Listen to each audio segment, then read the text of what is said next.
La Bible donne de nombreux exemples de la vision positive que Dieu a de la naissance. Lorsqu'il bénit une personne ou une nation, il s'agit généralement d'augmenter le nombre d'enfants et de petits-enfants.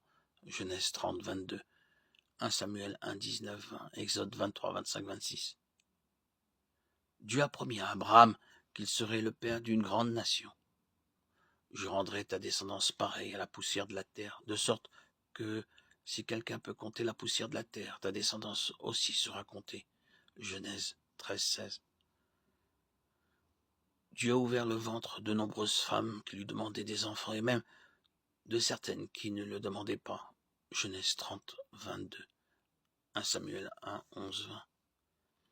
Jérémie 1, 4, 5. Juge 13, 3.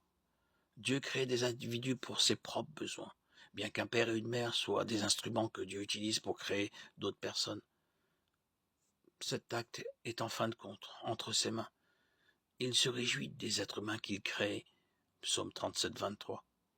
Quelles que soient les circonstances de la conception d'un enfant, chaque être humain est une création spéciale de Dieu. C'est ce qui rend la vie humaine sacrée.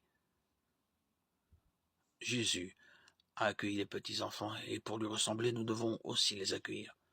Matthieu 19, 14. L'antinatalisme est une philosophie impie qui adopte une vision négative de l'une des plus grandes bénédictions de Dieu, le don de la vie. Le monde a des problèmes, mais la réponse à ces problèmes n'est pas de détruire les humains par l'avortement ou de cesser complètement de procréer.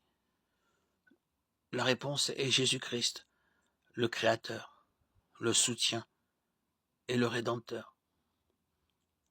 Il est celui qui, un jour, redressera tous les torts et rétablira toutes sortes à la norme parfaite de Dieu.